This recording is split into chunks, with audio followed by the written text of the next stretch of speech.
Last classification is classification on the basis of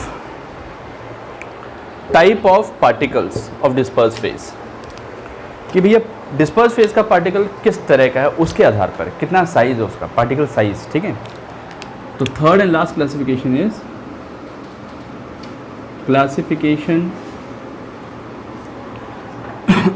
on the basis of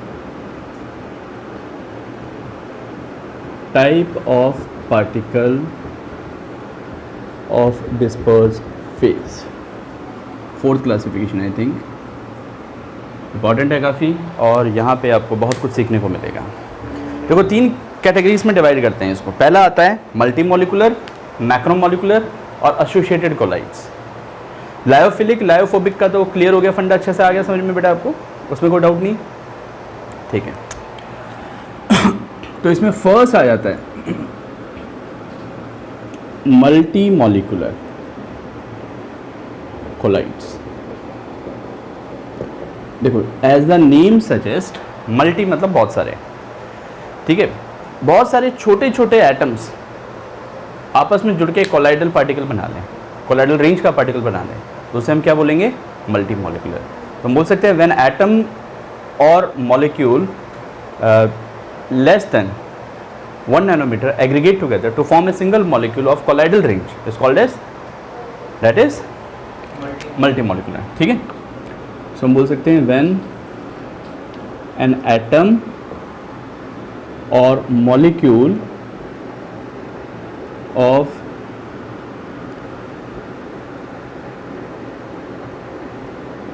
less than 1 nanometer size aggregate together to form a single molecule in colloidal range। जब बहुत सारे छोटे छोटे particle below 1 nanometre के size के आपस में aggregate होकर एक बड़ा मॉलिक्यूल बना दें जिसका पार्टिकल साइज कोलाइडल रेंज में आ गया हो 1 to 100 नैनोमीटर, उसे हम क्या बोलेंगे, मल्टी मॉलिकुलर कोलाइड्स। एग्जाम्पल्स पे फोकस करते हैं, तो इसके एग्जाम्पल जनरली वो सारे होंगे जो कि आपके कौन से थे, लायोफोबिक सोल्स के थे, लाइक गोल्ड सोल। ठीक है, तो ऑल लायोफोबिक सोल्स के जो एग्जाम्पल थे, लायोफोबिक सोल, वो सारे के सारे एग्जाम्पल इसके हो सकते हैं, जैसे कि गोल्ड सोल, ठीक है, silver sol, metal hydroxide sol etcetera, ये सारे इसके एग्जाम्पल। सेकेंड क्लासिफिकेशन आता है मैक्रोमॉलिक्यूल। मैक्रोमॉलिकुलर कोलाइड, मैक्रो मतलब बड़ा। जब कोई single particle, when a single particle is large enough in colloidal range, मतलब एक अकेला पार्टिकल नेचर में उसी रूप में पाया जा रहा है जो कि उसका कोलाइडल फॉर्म है, तो उसे हम बोलेंगे मैक्रोमॉलिक्यूल्स। जनरली इसके एग्जांपल्स कौन से होंगे, लायोफिलिक वाले जो नेचर में पाए जाते हैं, जैसे कि डीएनए का मॉलिक्यूल हो गया या प्रोटीन का एक सिंगल मॉलिक्यूल हो गया, तो वो नेचर में जब मिलेगा सिंगल मॉलिक्यूल वो इतना बड़ा है कि वो कोलाइडल फॉर्म में ही है, पहले से ही है। ठीक है, तो इसमें लिख लीजिए colloidal particle in which DP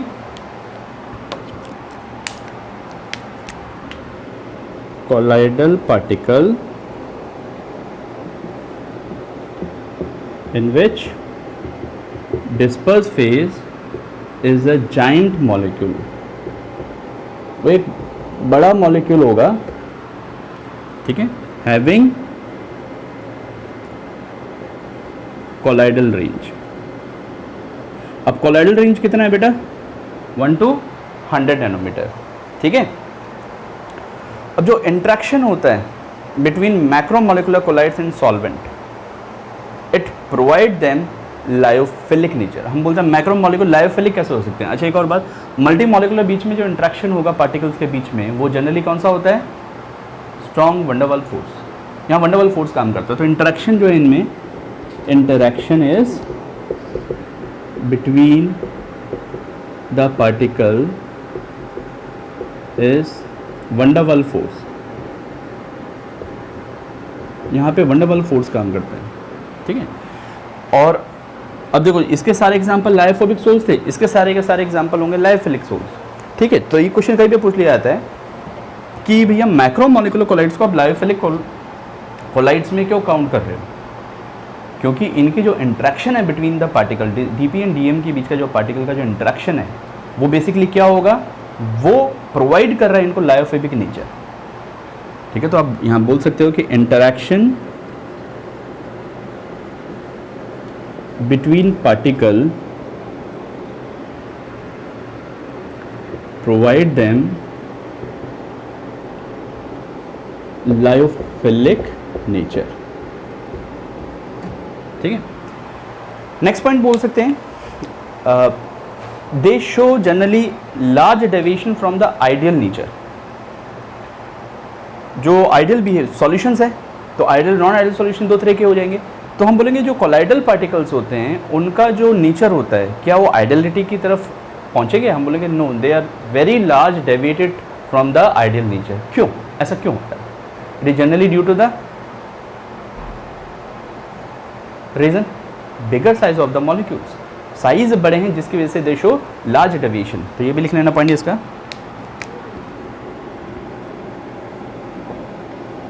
they show large deviation from ideal nature due to its bigger size। ये अपनी साइज की वजह से बहुत ज़्यादा डेविएट हो जाता है। ठीक है,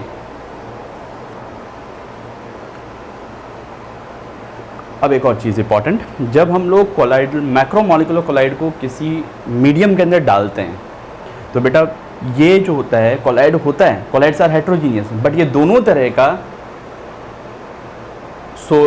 सॉल्यूशन फॉर्म करता है। होमोजीनियस सॉल्यूशन भी बनाता है और हेट्रोजीनियस सॉल्यूशन भी बनाता है। तो one part is homogeneous, another part is the colloidal range. तो अगर आपसे पूछ लिया जाए ना कि मैक्रोमोलिकुलर कोलाइड्स को जब हम सॉल्यूशन में डिसोशिएट करते हैं या सॉल्यूशन में डालते हैं, किसी मीडियम में डालते हैं, तो वो किस तरह का सॉल्यूशन बनाएगा आपका, तो ये बात याद रखना, it partly form, one part form homogeneous mixtures, another form the heterogeneous solution. ठीक है, दोनों फॉर्म शो करता है। तो इसमें लिख लीजिए ये बात, that is macromolecule collides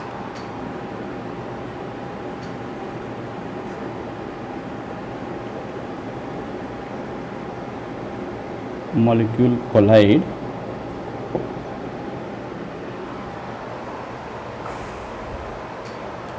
partly dissolve, partly मतलब पार्ट्स में, ठीक है, dissolve to form, partly dissolve to form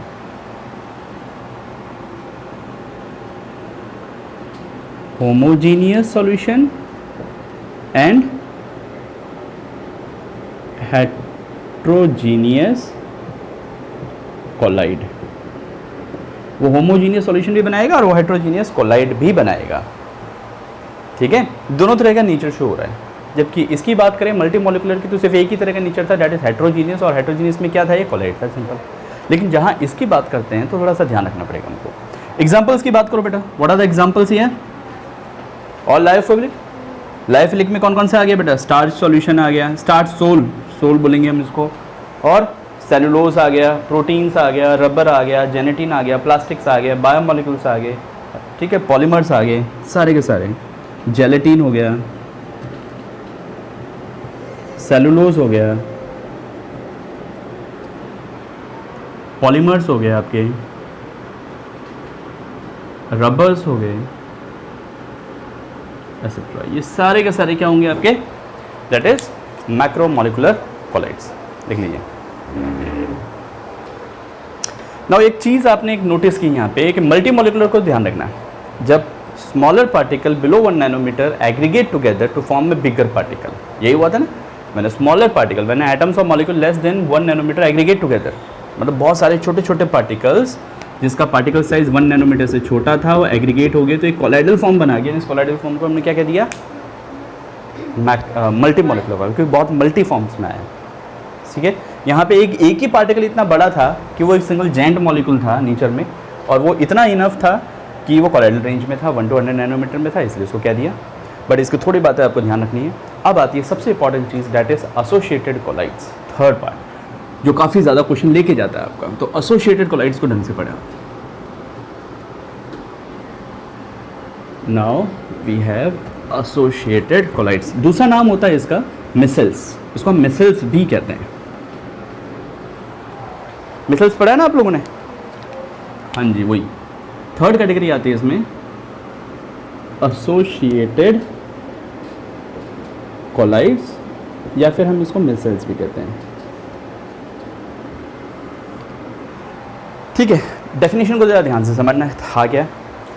देखो, substance which behave as a strong electrolyte when a small amount of, या हम बोल सकते हैं substance which behave as a strong electrolyte when in low concentration, but the same substance behave as a colloidal form when they are taken in sufficient or certain amount of concentration। अब मैं देखो एक चीज़ बताता हूँ आपको, समझना इस बात को। आप लोगों ने, अच्छा अभी तो हमने पढ़ा नहीं पेप्टाइजेशन, आगे पढ़ेंगे। देखिए बेटा, क्या होता है, कुछ सब्सटेंस ऐसे होते हैं when smaller particle aggregate together to form a bigger particle is called as associated। associated का मतलब भी होता है जुड़ना। तो बहुत सारे छोटे छोटे पार्टिकल्स आपस में जुड़ के एक बड़ा पार्टिकल बनाएंगे जिसका पार्टिकल साइज़ कितना होगा, 1 to 100 नैनोमीटर में जाने वाला है। ये बात समझ में आ गई। दूसरी बात ये समझना है कि एग्रीगेशन तो हो रहा है, लेकिन किसी कंसंट्रेशन की मदद से हो रहा है, इलेक्ट्रोलाइट की मदद से हो रहा है। तो जो इलेक्ट्रोलाइट हम लेके चल रहे हैं, क्या वो कम कंसंट्रेशन में लेके चलें या ज़्यादा कंसंट्रेशन में लेके चलें, ये पूरी स्टोरी इसी पे बेस्ड आ जाती है। फिर तो हम इसमें ऐसे लिखेंगे, substance which behave as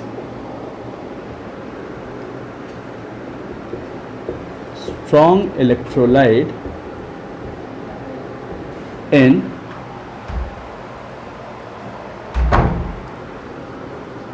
low concentration but when taken in higher concentration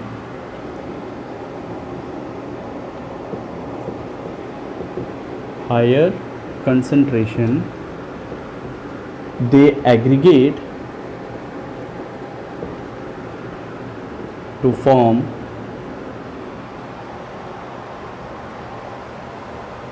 a particle in colloidal range।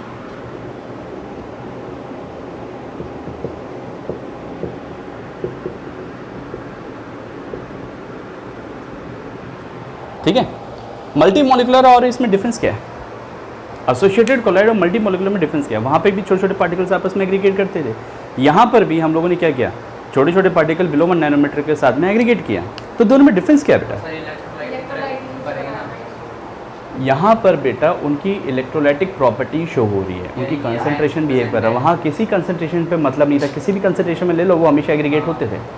यहाँ पे कंसंट्रेशन डिपेंडेंट हो गया है बात कि फिक्स कंसंट्रेशन में लिया जा रहा है, तो ऐसा काम हो रहा है। बात समझ में आई? ठीक है। And they generally exhibit the property of colloids. अब इसी चीज़ को कहते हैं मिसल्स। ठीक है, इसे हम कहते हैं generally micelles. It's called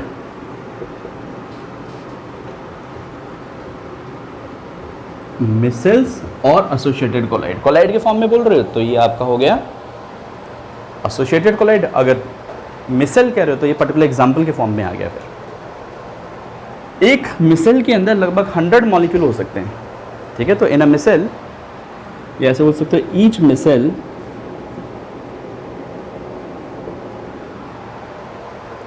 contain 100 और मोर मॉलिक्यूल। ठीक है, एक मिसल के अंदर 100 से ज़्यादा मॉलिक्यूल हो सकते हैं। बेस्ट एग्जांपल अगर इसकी बात करें तो जनरली कौन से होते हैं? Soap and detergents. ठीक है, soap and detergents best example है। अब थोड़ा सा मिसल फॉर्मेशन की बात करें कि मिसल फॉर्मेशन होता किस तरह से, हाउ द मिसल फॉर्मेशन अकर, बता सकता है कोई? किस तरह से होता है? देखिए बेटा, हम क्या करते हैं, कोई सोप लेते हैं, we take a soap, like हमने ले लिया सोडियम स्टेरेट। इसका केमिकल फॉर्मूला होगा C17 H35CONA, that is positively charge, this is negatively charge. और इसको वाटर में डाल दिया। हम लोग क्लींजिंग एक्शन नहीं पढ़ रहे, पहले बता रहा हूँ मैं आपको, हम लोग सोप का मिसल फॉर्मेशन पढ़ रहे हैं, ठीक है। तो आपने सोप लिया और इस सोप को आपने किस में डाल दिया, एक कंटेनर के अंदर डाल दिया जिसके अंदर वाटर पहले से पड़ा है, ठीक है, दिस इज वाटर, और इसमें डाल दिया आपने दिस सोप।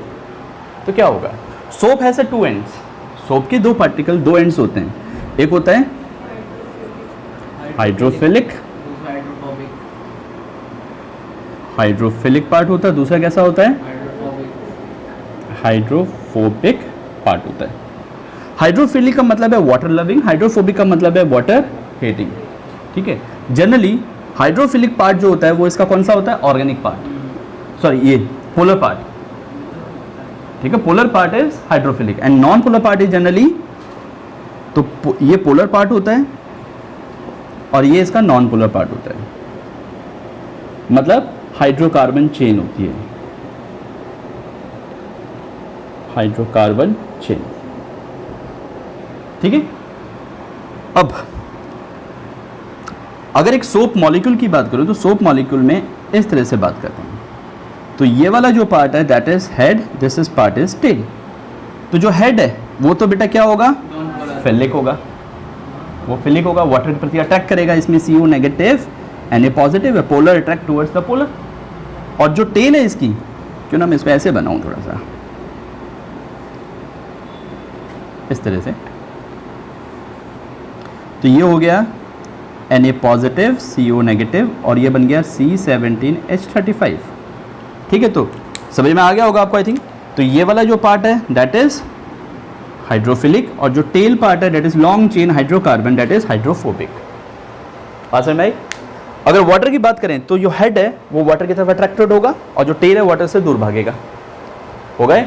अगर मैं ऑयल वगैरह की बात करूं, कोई डर्ट वगैरह की बात करूं, तो टेल उसके प्रति अट्रैक्ट होगा क्योंकि सेम डिसॉल्व सेम होता है आपका, ये चीज़ समझ में आई। तो यहाँ वाटर है तो वाटर के प्रति अट्रैक्शन की बात करते हैं। तो मिसल्स क्या करते हैं, बेसिकली ये इस तरह से जुड़ जाते हैं, एक एग्रीगेशंस बना लेते हैं with the water molecule in this manner. लेकिन बेटा थोड़ा सा ध्यान से समझना, अगर आपने सोप के कुछ पार्टिकल्स लिए और पानी में डाल दिया, लो कंसंट्रेशन में लिया, तब तो बेटा पॉजिटिव नेगेटिव आयन टूट गया और वो स्ट्रॉन्ग इलेक्ट्रोलाइट की तरह बिहेव कर रहा है, सीधी सी बात। लेकिन अगर आपने एक सर्टन अमाउंट से ज़्यादा कंसंट्रेशन लिया, तब पानी में मिलाया, तब किसी सॉल्वेंट में मिलाया, तो वो कैसा बिहेव कर गया, एग्रीगेशन हो गया उस कंडीशन में। तो ये एग्रीगेशन कब हो रहा है, जब हमने सोप मॉलिक्यूल को एक सर्टेन अमाउंट में लिया है, and that concentration is called as critical micellization concentration. That is the amount, the concentration required to form micelle formation. अब एक और चीज समझो यहाँ पे, ये जो एग्रीगेशन बना है, this aggregation is called as micelle, इसे हम मिसल कहेंगे, and it's around 1 to 100 nanometre का इसका पार्टिकल साइज होगा, तभी हम इसको कोलाइड का नाम दे रहे हैं, एंड एसोसिएशन हो रहा है इसलिए एसोसिएटेड कोलाइड्स का है ना। यहाँ पे टर्म डिफाइन करते हैं हम लोग CMC, that is critical micellization concentration, जिसको हम बोलेंगे CMC। बहुत ज़्यादा क्वेश्चन आते हैं बेटा CMC पे, ध्यान से समझना। CMC का इफेक्ट, CMC का सरफेस एरिया, क्या क्या सब कुछ है, विस्कोसिटी भी क्या इफेक्ट होगा, एवरीथिंग, बहुत कुछ क्वेश्चन आएंगे इसमें। तो what is CMC? That is the minimum concentration required for the micelle formation. It is the minimum concentration required for micelle formation. Generally in case of soap, for soap ये होती है concentration 10 की power -3 to 10 की power -4, ठीक है, moles per litre के आसपास होती है। That is CMC, critical micellization concentration. Now जिस टेम्परेचर पे मिसल फॉर्मेशन होता है उसे हम बोलते हैं Krafft temperature. That is Krafft temperature, इसको TK कहते हैं। The temperature at which micelle formation occur. अगर टेम्परेचर बढ़ाते हैं बेटा, ये एग्रीगेशन जो हो रहा है ये वीक फोर्सेस के द्वारा ही जुड़ रहा है, तो अगर हम टेम्परेचर बढ़ाएंगे तो जनरली क्या होगा, ये वापस से डी एग्रीगेट हो जाएंगे, टूट जाएंगे, मिसल्स फिर से इलेक्ट्रोलाइट की तरह बिहेव करने लग जाएगा। तो टेम्परेचर का रोल है यहाँ पर, ठीक है। तो एक बात और याद रखना, अगर हम डाइल्यूशन करते हैं, on dilution what will happen, dilution करने पर associated colloids again converted into ion, ठीक है। तो अब कुछ फैक्टर्स आते जा रहे हैं, उन फैक्टर्स को नोट डाउन करो। ये हो गया।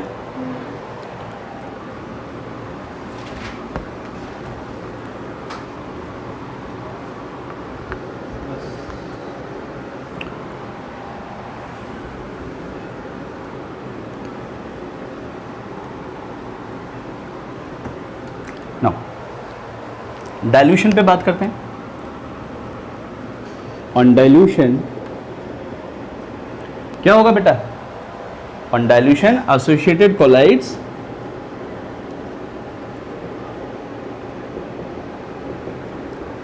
Again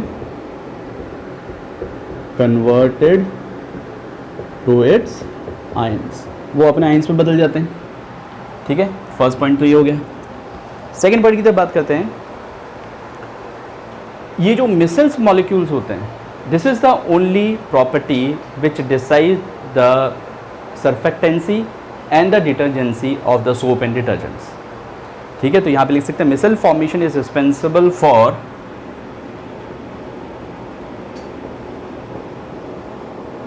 misal formation is responsible for surface activity and detergency,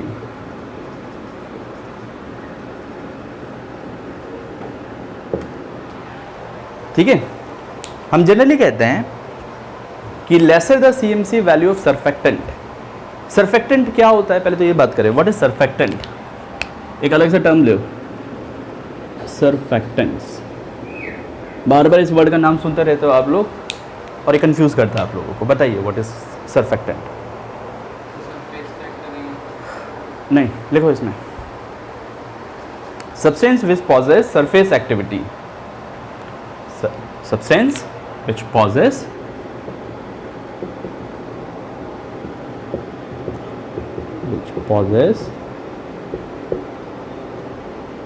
surface activity. अब सरफेस पे होने वाली सारे के सारे एक्टिविटी सर्फेक्टेंट कहलाते हैं। अगर कोई सरफेस एक्टिव है, मतलब उसके ऊपर एक्टिविटी ज़्यादा हो रही, तो उसे हम सर्फेक्टेंट का नाम देंगे। अब सरफेस पे एक्टिविटी कौन कौन सी होती है, जनरली ये बात करो बेटा। सरफेस पे एक्टिविटी होती है आपकी सरफेस टेंशन, ठीक है, विस्कोसिटी, सरफेस एरिया, ये सारी की सारी प्रॉपर्टीज यहाँ पे अराइज होंगी। तो जनरली हम बात करते हैं सरफेस टेंशन के टर्म्स में। तो अगर सरफेस टेंशन की बात करते हैं तो सर्फेक्टेंट मॉलिक्यूल सरफेस टेंशन को बढ़ाएगा कि घटाएगा। सरफेस पे कंसंट्रेशन ज़्यादा होगी, ज़्यादा होने से क्या हुआ, परपेंडिकुलर फोर्स जो नीचे वाली लेयर पे लगना है वो कैसा लगेगा, कम या ज़्यादा, पहले भी बात कर चुके हैं हम लोग, कम लगेगा। तो जनरली इसका मतलब क्या है, दैट इज, लिख लो यहाँ पर,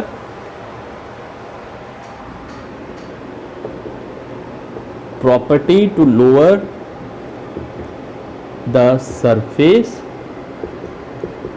टेंशन। ये वो प्रॉपर्टी है जो surface tension of a liquid, कोई भी लिक्विड के सरफेस टेंशन को कम कर रही होती है।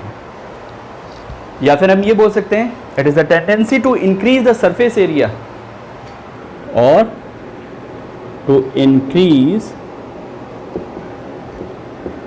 The surface area of liquid. Now अब बात करते हैं आपके सीएमसी को लेकर।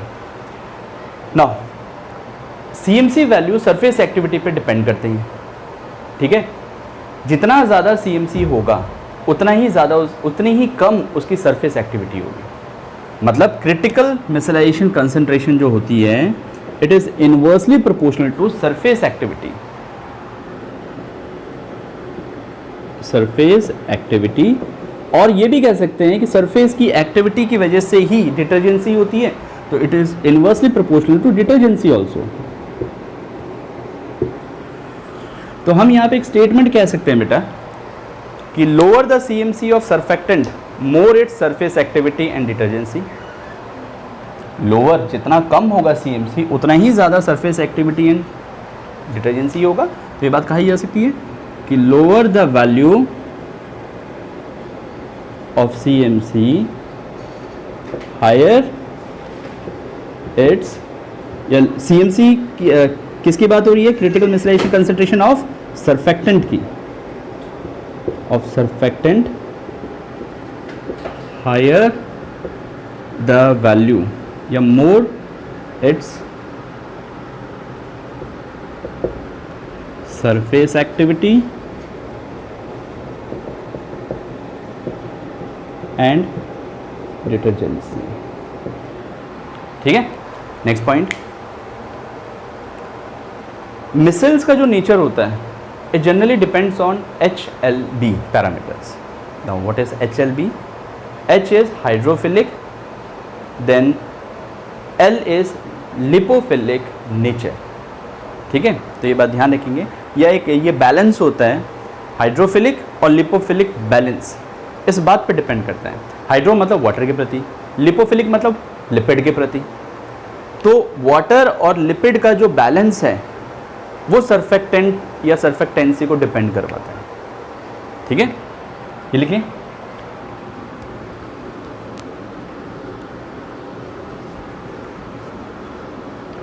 ये जितने भी एक्स्ट्रा सीएमसी पे बात हो रही है ना बेटा, ये सब के सब एम्स में आए हुए क्वेश्चन है। Each and every question are there in the AIIMS, तो थोड़ा सा ध्यान रखो इसको। बोर्ड का पॉइंट ऑफ व्यू से खत्म, सीएमसी क्राफ्ट टेम्परेचर बस, और उसके बाद में कुछ डायग्राम्स आएंगे वो और आता है इसमें क्या रोल प्ले होता है, लेकिन थोड़ी और बातें आपको याद रखनी है, वो याद रखते हैं। देखिए बेटा, इसमें the micelle nature depends on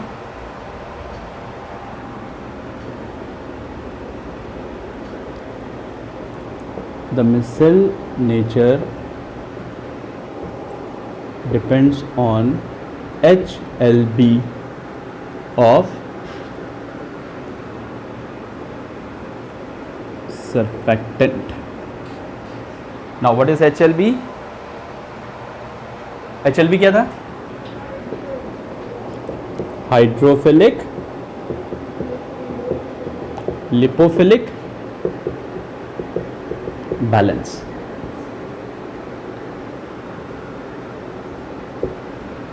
ठीक है, इनके बैलेंस पे डिपेंड करता है कि मिसल फॉर्मेशन होगा या नहीं होगा, उसका नेचर कैसा रहेगा।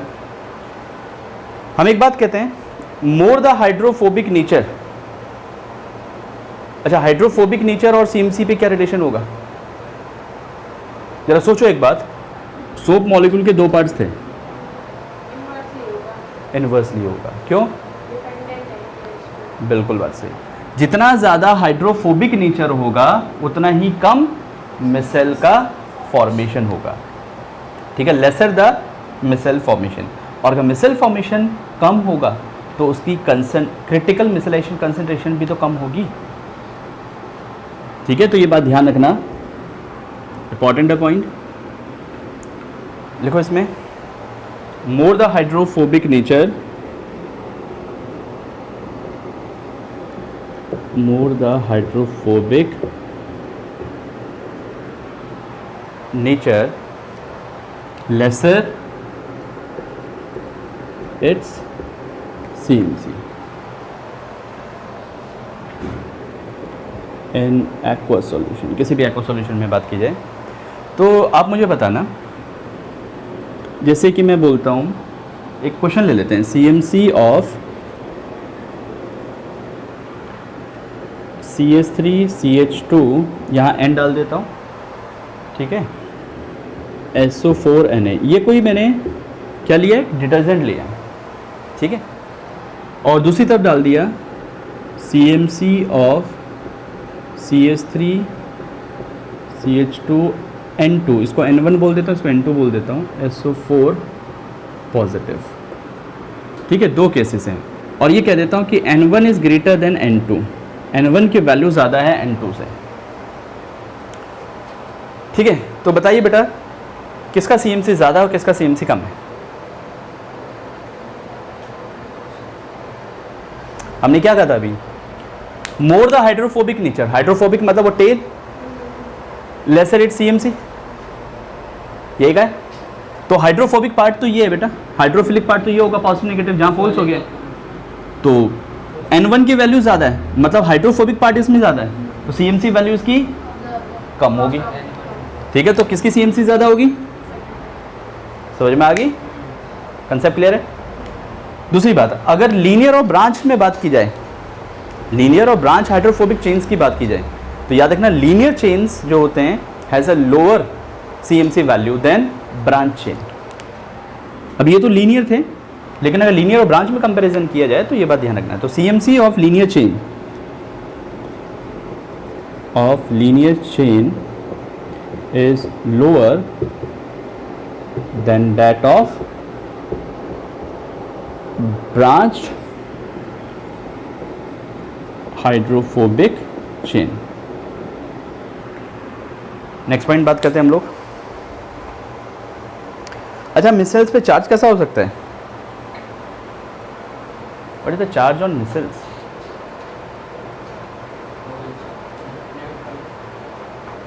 मिसाइल्स पे चार्ज इधर पॉजिटिव हो सकता है, नेगेटिव हो सकता है और न्यूट्रल भी हो सकता है।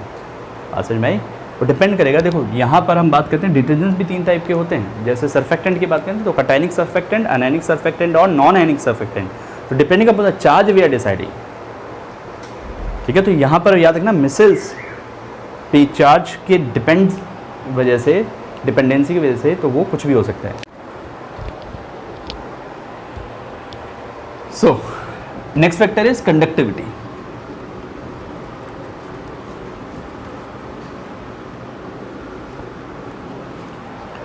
ठीक है बेटा,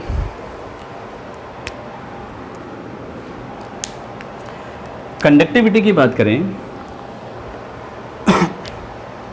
तो इसका ग्राफ प्लॉट कर लेते हैं। ग्राफ कुछ इस तरह से होगा इसका, दैट इज कपा कंडक्टिविटी वर्सेस जो भी आपकी कंसंट्रेशन है, मिसाइल्स कंसंट्रेशन। तो इनिशियली हम देखेंगे कि the rate of conductivity increases, but when it achieve the CMC value, मतलब CMC यहाँ पर है, क्रिटिकल मिसलेशन कंसंट्रेशन, उसके बाद क्या हो जाएगा? ये डिक्रीज। ऐसा क्यों हुआ? तो बात समझिए, CMC वैल्यू से पहले हमने एक बात की थी एसोसिएटेड कोलाइड्स में कि ये वो पार्टिकल्स हैं जो लोअर कंसंट्रेशन में तो स्ट्रॉन्ग इलेक्ट्रोलाइट की तरह बिहेव करते हैं। बेटा कंडक्टिविटी होने के लिए आइंस ज़रूरी हैं, तो अगर स्ट्रॉन्ग इलेक्ट्रोलाइट है उसका मतलब वहाँ पे ढेर सारा आइंस पड़े, तो शुरुआत में आइंस ज़्यादा है इसलिए कंडक्टिविटी बढ़ेगी। लेकिन एक बार मिसलाइजेशन बन गया, CMC हो गया, क्रिटिकल मिसलाइजेशन कंसंट्रेशन एक बार आ गई, इसका मतलब मिसल फॉर्मेशन हो गया, आइंस एग्रीगेट हो गए, और आइंस एग्रीगेट होने की वजह से कंडक्टिविटी बुरी तरह से रुक गई। तो अब ये बोल सकते हो after CMC the rate of conductivity decreases. After CMC the rate of conductivity मतलब कपा डिक्रीजेस, कंडक्टिविटी की रेट कम होगी। नेक्स्ट फैक्टर आता है आपका, दैट इज टर्बिडिटी। टर्बिडिटी या प्रेसिपिटेशन एक तरीके से। हाँ जी बेटा, before CMC and after CMC क्या होगा टर्बिडिटी पे?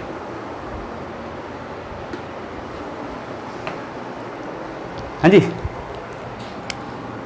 नेक्स्ट इज, ये तो था कंडक्टिविटी। अब बात करते हैं टर्बिडिटी की। टर्बिड होना मतलब प्रेसिपिटेट होना एक तरीके से। ठीक है, क्या होगा? बढ़ेगा कम होगा? CMC से पहले CMC के बाद? दो चीज़ बताओ। मैं सेम ग्राफ प्लॉट करता हूँ। घटेगा CMC के बाद। CMC के बाद घटेगा कैसे बेटा? बता। इकट्ठा होना ना, तो CMC से पहले तो क्या था? आइंस फ्री थे, तो क्या इकट्ठा था? टर्बिडिटी थी ना। बाद में एग्रीगेशन हुए ना, तो जनरली क्या होगा? पहले तो क्या होगा इसका? पहले तो एक तरह से कांस्टेंट ही बना रहेगा क्योंकि टर्बिडिटी होगा ही नहीं, लेकिन एक टाइम ऐसा आएगा जहाँ पे CMC बन चुका है, उसके बाद ये सडनली इंक्रीज होगा क्योंकि एग्रीगेशन स्टार्ट हो जाएगा। बात समझ में आई? तो लिख लो इसमें after CMC the turbidity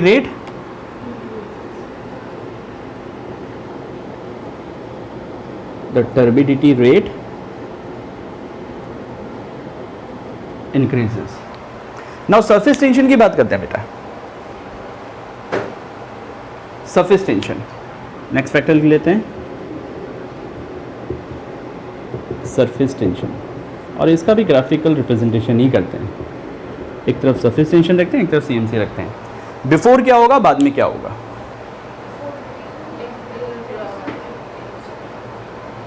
surface पे मॉलिक्यूल ज़्यादा बढ़ने से उसकी एक्टिविटी कम होती है, तो इसका मतलब इनिशियली बिफोर CMC इसकी वैल्यू हाई रही होगी,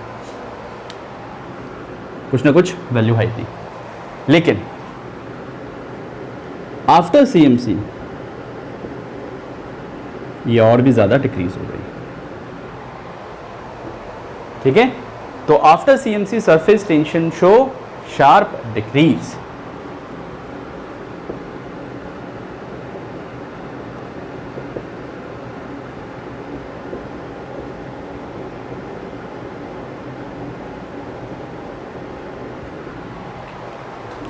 बात समझ में आ गई? नाउ कॉलिगेटिव प्रॉपर्टी पे बात करते हैं।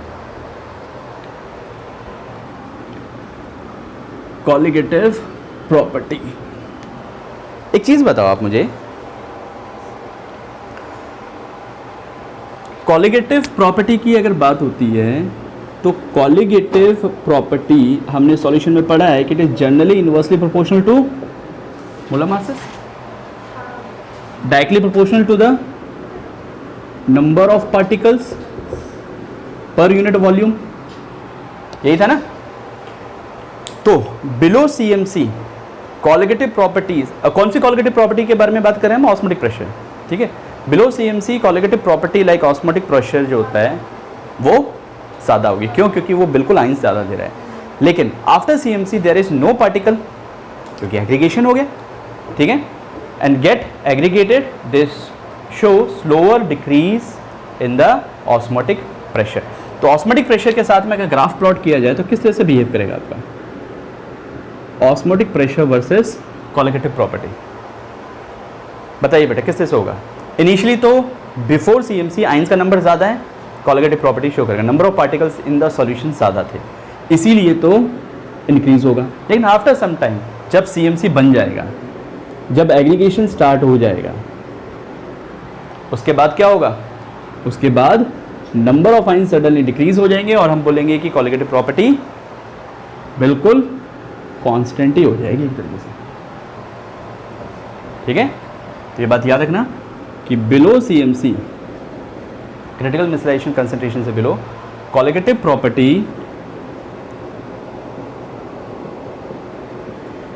Like osmotic pressure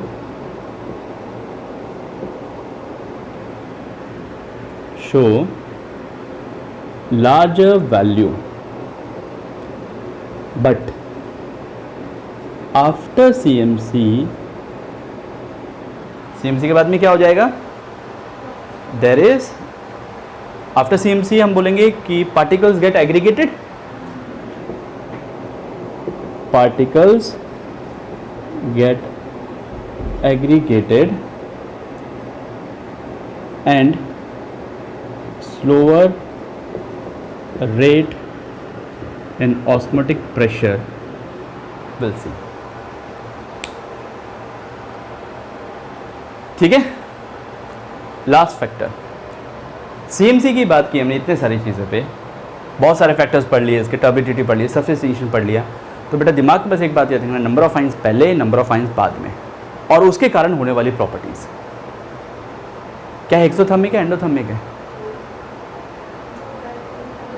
critical micellization concentration मतलब मिसल्स फॉर्मेशन एक्सोथर्मिक होगा, एंडोथर्मिक होगा? It is exothermic in nature. तो ये बात भी याद रखिए कि CMC जो होती है that is exothermic in nature. Exothermic in nature. So this is all about the classification. ये क्लासिफिकेशन पे बात होती है आपकी।